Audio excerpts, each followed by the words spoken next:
Dokdo lies at the easternmost part of Korea. It is here that the first rays of the sun fall on the Korean soil. The connection between the Korean people and Dokdo stretches far back into history. Takeshima is historically and legally part of Japanese territory. For many Koreans, the Japanese ambassador's remark that Dokdo is Japanese territory was taken to be tantamount to a declaration of war by Japan against Korea. 주권과 관련된 이런 문제이기 때문에 이 한일 관계라든가 이런 것보다는 더 상위의 개념이라고 이렇게 할 수가 있겠습니다.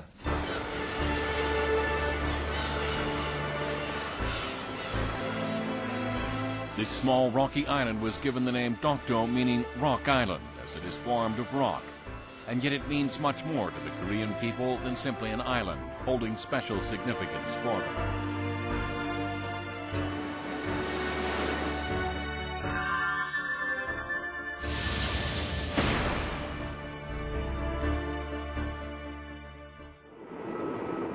The Council of Shimane Prefecture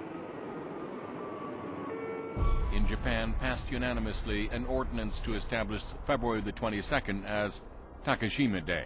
A local authority in Japan blatantly challenged Korea's sovereignty over Dokdo. The intention was to stir up controversy over Korea's sovereignty over Dokdo and strengthen Japan's claim to Dokdo. The Japanese government ignored the protests by the Korean government, stating it was not in a position to meddle in the actions of local councils. The Japanese government thus implicitly backed the Shimane Council's bill on Takeshima Day. 島根県なりですね、県議会が、歴史的な経緯からそういう強い意志を持っていることは私も地元ですからよく承知しております。Thus far, the Korean government had not shown any particular response to claims by Japan to Dokdo. However, this time it was different. The response from Korea was swift and strong. 일본 내 일각에서 일어나고 있는 독도 및 과거사 관련 일련의 행태를 과거 식민지 침탈을 정당화하려는 의식이 내재해 있는 엄중한 사안으로 보고 단호히 대처해 나갈 것입니다. The Korean government declared this matter to be an extension of Japan's past invasion of Korea. 천연기념물 제336호로 지정된 독도의 지질과 생태에 큰 영향이 없는 한 국민들이 최대한 자유롭게 독도에 입도할 수 있도록 할 방침입니다.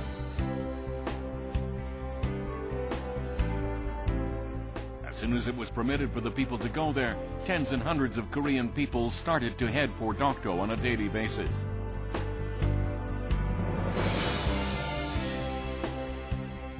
Dokdo is Korean land. It has been Korean territory throughout history, and it is Korean soil to this day. No claim by the Japanese government can alter that fact.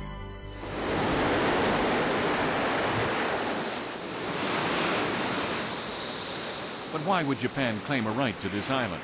And why would the Korean government see in such a claim by Japan the re-emergence of the dark shadow of imperialism?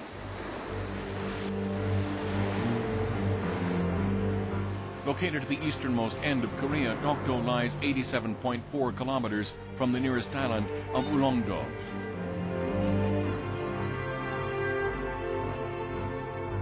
Since Ulongdo became part of Korean territory in the 6th century under the central government of the ancient Korean Shilla dynasty, Dokdo has no point been excluded from Korean territory.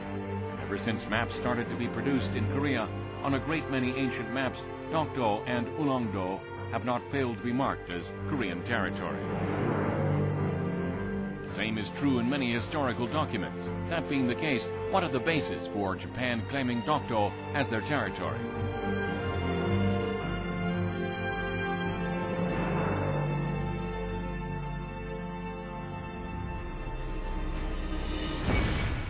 Years ago, in February 1905, a notice was issued in Shimane Prefecture, the Japanese region nearest to Dokdo. It stated that Dokdo was to be called Takeshima and placed under the jurisdiction of Shimane. This proclamation is the basis for Japan's current claim of Dokdo as its territory. Let us go back 10 years prior to the issue of the notification of Shimane Prefecture. In 1894, Japan staged a war on the Korean Peninsula with China and then Qing Empire. It was a war for control of Korea, which was weakening due to its delay in modernizing. The battleground for the war was the Korean Peninsula. This marked the beginning of the Japanese imperialist invasion of the Korean Peninsula.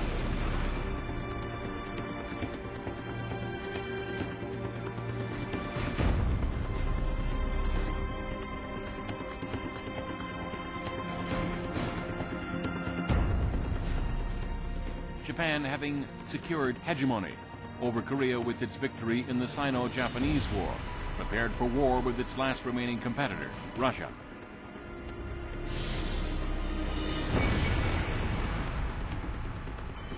February 8, 1904, Japan launches a preemptive strike on Russia's Far Eastern Fleet in Rushen, sparking the Russian-Japanese War.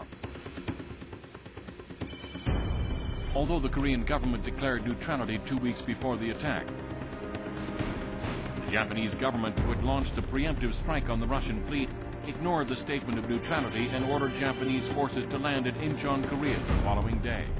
The Japanese forces did not delay in taking Seoul, whilst preparing for a war against Russia embarked in earnest in the process of annexation of Korea. Under the Korea-Japan Protocol of 1904, the Japanese were able to expropriate Korea's land at will. In August, Japan placed Korea's economy and diplomacy under its advisory control. Countless Korean citizens who protested against the protocol were brutally murdered by the Japanese army. The only thing left for Japan was all-out maritime war with Russia. The fight against the Baltic Fleet coming from the south and the Vladivostok Fleet from the north, the line connecting the East Sea and the East China Sea became the key strategic point. Japan constructed watchtowers at these points of strategic importance, and the last key spots of these observation points were Korea's Ulongdo and Dokdo's right in the Middle Sea of the East Sea.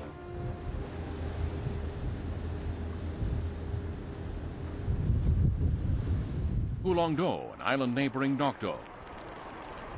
Having taken the rights for forest and mountain resources on Ulongdo on May 1904, Japan designated part of Ulongdo for military use and constructed 2 lookout towers to observe the Russian. The site of the observation towers constructed under the Russian-Japanese War is still on Ulongdo.